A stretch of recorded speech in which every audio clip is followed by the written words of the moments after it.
व्यक्ति के पास अवैध हथियार वहां पर होते हैं और वो उस तरीके से खुली बोली भी वहां पर रखती है। ड्रग्स का एक बड़ा अड्डा अमेरिका, उसके आसपास के तमाम इलाके हैं। मैक्सिको से वो बात जरूर कर रहे हैं, लेकिन क्या अवैध घुसपैठ रोक पाएंगे? एक बड़ा कार्टेल है। तमाम सारी बातों का जिक्र उन्होंने किया है। तपन भारती साहब, क्या इतना आसान है जितनी आसानी से डोनाल्ड ट्रंप ने कहा है? देखिए, ट्रंप के अंदर में हौसला बुलंदी पर है। उनका उनके काम करने का तरीका मुझे याद आ रहा है जैसे बहुत। तपन सर, आपकी आवाज में थोड़ी सी दिक्कत है। मैं जल्दी ही कोशिश करवाता हूं कि आपकी आवाज थोड़ी साफ हो जाए। लेकिन डॉक्टर संदीप त्रिपाठी, सवाल मनोज ने जो पूछा, इसका जवाब आप दें।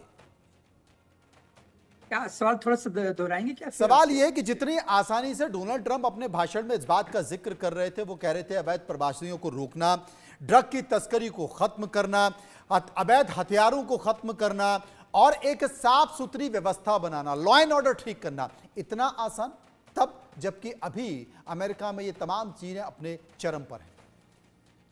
जी बिल्कुल।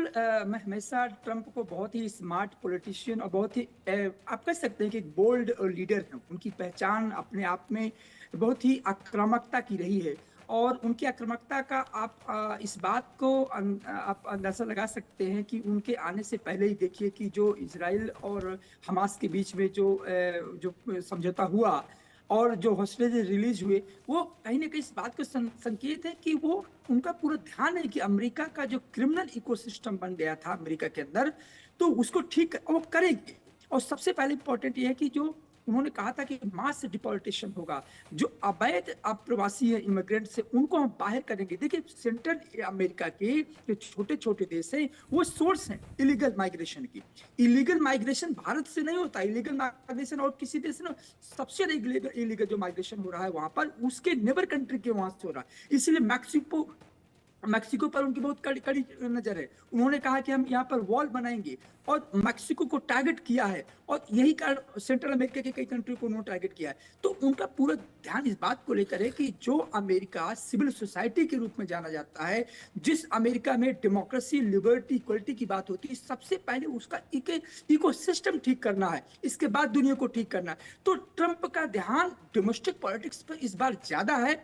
बाहर के लिए उन्होंने कह दिया है कि पीस मेकर बनना चाहता है। ये बात मैंने कल भी कही थी।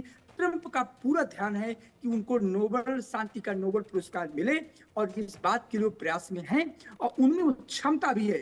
ये भी मैं आपको बता दूं, ट्रंप में वो क्षमता, वो कन्विक्शन है कि वो बट उनकी पॉलिटिक्स में नहीं है। उनके पॉलिटिक्स में ये है या तो इधर या तो उधर। और यही कारण है नेतन्याहू एक बार में समझ गए कि अब आगे कुछ डिसीजन नहीं ले सकते हैं। अब ट्रंप आ चुके हैं, हमें पैक्ट करना ही पड़ेगा। और यही बात हमास ने भी समझ गया कि हमें कहीं ना कहीं एग्रीमेंट में आना होगा। शांति का नोबेल पुरस्कार तो मोहम्मद यूनुस को भी मिला हुआ है, लेकिन क्या कर रहे हैं वो? मोहम्मद यूनुस खुद अमेरिका के कठपुतली हैं। वो बाइडेन एडमिनिस्ट्रेशन की देन थी और ये सब अमेरिका की ही देन थी। तो वो एक अलग विषय है कि नोबेल पुरस्कार पा करके बात कर रहे हैं, लेकिन मतलब कुल मिला के ये कि अमेरिका खुद नहीं करेगा, अब दूसरों से करवाएगा। जो हमेशा करवाता रहा है, उसको उसमें ये नई बात नहीं है। ये ट्रंप एडमिनिस्ट्रेशन भी वही काम करेंगे कुछ हद तक जो बाइडेन करते, क्योंकि अमेरिका की तासीर में कुछ चीजें हैं जो कभी नहीं बदलती हैं। देखिए, फॉरेन पॉलिसी में कंटिन्यूटी होती है और वो कंटिन्यूटी अमेरिका में चाहे डेमोक्रेट्स आए, रिपब्लिकन आए, उनका एक एजेंडा रहेगा कि दुनिया में जो प्रीच एंड प्रैक्टिस है वो अलग अलग रहेगा। प्रैक्टिस हमारी अलग होगी। हम मैक्सिको को गल्फ ऑफ मैक्सिको बना देंगे, ठीक है, हम पनामा कनाल को ले लेंगे, हम ग्रीनलैंड को ले लेंगे, लेकिन यदि रशिया यूक्रेन की बात करेगा, क्रीमिया की बात करेगा, तो सॉवरेंटी का वायलेशन हो जाएगा। तो इस तरीके की बात ये हमें अमेरिका का इतिहास रहा है, तो इसमें हमें सरप्राइज होने की बात नहीं है। लेकिन सवाल इस बात का है कि ट्रंप में वो कन्विक्शन फोर्स है, इसमें कोई दो राय नहीं है। वो बाइडेन जैसे ढिलमुल उनका रवैया नहीं है और यही कारण है कि जेलेंस्की को और नेतन्याहू को ये लग गया है कि वो अपनी सेना नहीं भेजेंगे। उन्होंने कहा भी है कि हमारी सेना दूसरे के यहाँ नहीं जाएगी। उन्होंने नाटो को पूरी तरीके से, नाटो के कंसेप्ट को खंडित किया है। आर्टिकल 5 जो नाटो का जो सामूहिक सुरक्षा, कलेक्टिव सिक्योरिटी की गारंटी देता है, उन्होंने कहा मुझसे कोई मतलब नहीं, I don't bother about the NATO, EU। उन्होंने इसके, और यही कारण है कि जो यूरोपियन कंट्री, जो देश है, जो यूरोपीय देश है, जो अपनी सुरक्षा को लेकर अमेरिका पर डिपेंड होते थे, आज वही अमेरिका डेनमार्क को और ग्रीनलैंड को आंखें दिखा रहा है। तो एक अजीब स्थिति है, और वो स्थिति है यूरोप में, वो स्थिति एशिया में नहीं ठीक है, अफ्रीका में नहीं है, लेकिन यूरोपियन प्रमोद कंट्री बहुत भगत जी भी परेशान है। हमारे साथ जुड़ गए, भारत अमेरिका संबंधों के विशेषज्ञ के तौर पर। प्रमोद जी, बहुत स्वागत है आपका। प्रमोद जी, चीन के खिलाफ डोनाल्ड ट्रंप काफी एग्रेसिव रहे हैं, वो अपने प्रचार अभियानों की बात करें या आज की उनकी जो स्पीच थी उसमें भी उन्होंने चीन को लेकर बहुत ज्यादा